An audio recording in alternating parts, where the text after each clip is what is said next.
It's time to talk SmackDown, baby. We're going to talk about two matches on SmackDown on Friday, two championship matches. We've got the Unified Tag Team Championships and we've got the Women's Championship as well. We're going to start off with talking about Sami Zayn and Kevin Owens versus Pretty Deadly for the Unified Tag Team Championships. Now, Pretty Deadly did win a gauntlet match on SmackDown to get this opportunity. Yes, boy, it's great to see that they're getting it, and they've been undefeated so far on SmackDown.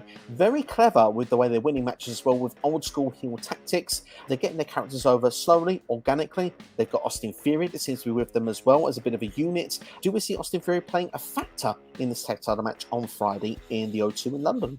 I'd like to think so, but then I think Sami and Kevin will probably have some sort of counter to answer the Austin Theory problem. Possibly whoever Theory's next opponent for the US title will be. So, but I can't imagine that they'll get done over by a 3-on-2 situation. No, I mean, Sami and KO have had quite a... They've had a strong run so far, and I must admit, I'm looking forward to just interaction on the mic with them. I know we've seen it on SmackDown briefly, but I would like to see more of it this Friday, to be honest, with KO, and especially the way he's been doing his sort of anger management of late with Pretty Deadly and their sort of gimmick, for me, I think could be a lot of fun. But how do you see it? Do you just see it as a plan on Sami and KO win and we move on and we go back to Imperium on Raws? Or do you reckon there is legs where this could actually have another match in the future? I don't know, because I think with Giovanni Vinci being out injured, I think that Imperium is kind of off the table at the minute. I think that this is why we're getting this match on Friday. I think that I'd prefer to see this carry on and we get more of a story from it. I think this is just a great way to build up Pretty Deadly. I think if you gave them a couple of shots at Sami and Kevin, I think it's a great way to elevate them. And it's nice to see them actually doing something with a new tag team. It really is something to do with a good tag team. And the thing is, I think they've had such a strong showing since coming up, and I hope that this isn't the end of the road. Do you think Pretty Deadly will continue to be successful on SmackDown going forward, or do you reckon there'll be now a team that would be arguably someone that could get lost in the shuffle should they lose here? No, I think that their character work is pretty spot on. I think they're the kind of guys that... like they've shown on NXT that if you put them in a tag team run, they can do really well. But even when they're not in a tag team scenario, like a title situation, even when they're not in a title situation, their story arcs can still be evolved. Like I'm dreaming for the day that we get a Maximum Male Models Pretty Deadly storyline. Oh wow! I think it would be absolutely hilarious, and I would love to see it manifest and happen. But like I said, they're a pretty solid team, and like they can keep themselves busy. In or not in a title situation. Absolutely, indeed, and I hope for them. I'd love that, by the way, the Maximum Male Models to come in. That'd be so much fun. So yeah, let's hope that does happen at some point. Imagine they had Breezango as well, and you had those three teams in a storyline. It'd be the funniest thing ever. It would be indeed. Their Fashion Files brought back. That would be absolutely amazing. I would love to see it. But finals before we go to comments: Sami and KO to pick up the win. Yeah, until they decide what they're doing in tag team titles, I think they're going to stand Sami and Kevin for the minute. I think so as well.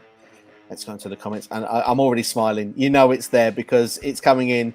Yes, boy. Yes, boy. Yes, boy. Robbie Collins says, unfortunately, I think it'll be a Sami and KO win right now, but that isn't to say Pretty Deadly can't win in the future. They have everything that they need to win the belts in the future. I agree that entirely. I always say they remind me of Edge and Christian in their earlier days when they had like the 5-second flash photography when they're obnoxious heels. For me, I think that they could play that down to the ground, and I think it'd be awesome for them. I do think they've got a very bright future. People are going to hate them when they start doing their obnoxious side plate checks, and it's going to be fantastic. It is going to be indeed there. Jeffrey saying KO and Sami to retain, but it'll be Pretty Deadly win in the UK.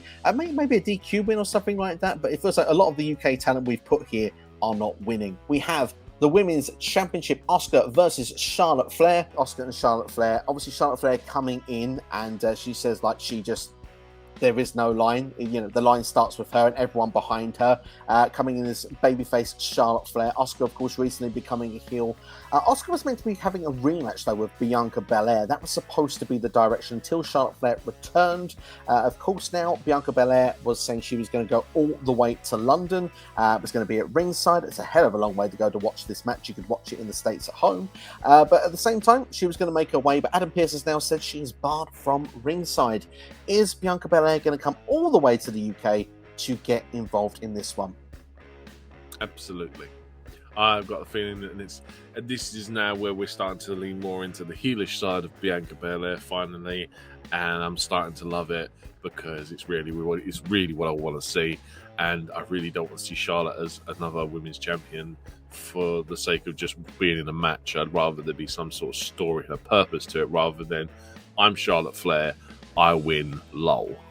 Exactly. I mean, when I first saw the return of Charlotte Flair, I did say I think that's the purpose. The face of it is to go and win the championship, but of course, I think the long-term direction is Charlotte Flair versus Bianca Belair. I think that's what's going to happen. I think Asuka will get out of the other side still as your WWE Women's Champion. For me personally, I think Asuka against an Io Sky or a Bayley could be a future program, but I wouldn't be surprised to see the triple threat match take place at SummerSlam. I think Charlotte and then Bianca could go and have a singles program leading all the way to Survivor Series that could even lead into the female War Games this year. Yeah. War Games! War Games! So yeah. War Games! Yes, Asuka retains in some fashion. That's what's going to happen here. So let's go into the comments then once again. Robbie Collins says, Charlotte is just too good to Asuka. Woo! Victor says Bianca as a heel is organic. Steve, do you think that she could keep the theme? She could keep the theme because it's kind of a bit of an arrogant theme when you think about the way that she's the EST, greatest, and all the other stuff. I'm on my own against the world. You know, that's a heel kind of thing. She feels everybody's against her. I'm pretty sure it's her theme from NXT when she was a heel, so it works either way. So it's all good.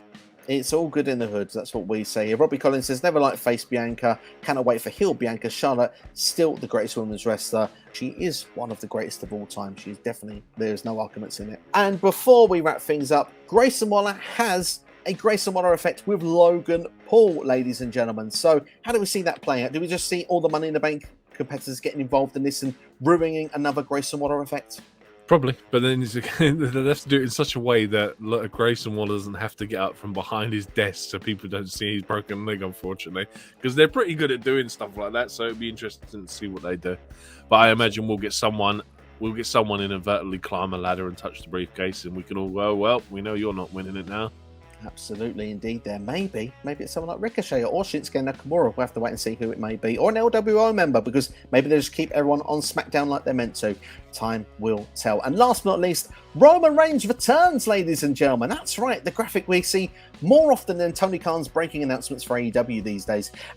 Roman Reigns will be back. He'll be in the UK. Obviously, I think it's more going to be just an acknowledgement more than anything else. But do we see any friction more with the Bloodline Civil War before we get to Money in the Bank? I think he's probably going to bang on about the last time being there and he beat Drew, and then that will intertwine with Solo, and then that will get onto the point of talking about his match against the Usos. There we go. And I think that could be where it could lead to as well. I don't see too much coming from it. And if they do, they may just give a hint of where the direction may go. But I think, if anything, they would try and tease it where both teams can get the win on Saturday rather than making one look more dominant than the other. But we'll wait and see. Maybe Roman will dominate on SmackDown. We'll have to wait and see this Friday. The crowd boos towards Roman in the UK. Going to be fantastic. UK crowds hit different. They do indeed. It's going to be special to see. But the matches then that we can look forward to are the Unified Tag Team Championships, Sami and KO versus Pretty Deadly. We have the Women's Championship, Asuka versus Charlotte Flair. We have got then Logan Paul appearing on the Grayson Waller effect, and Roman Reigns returns. So yeah, that is the SmackDown preview for you. Make sure to like, share and subscribe to SCW, and thank you for watching.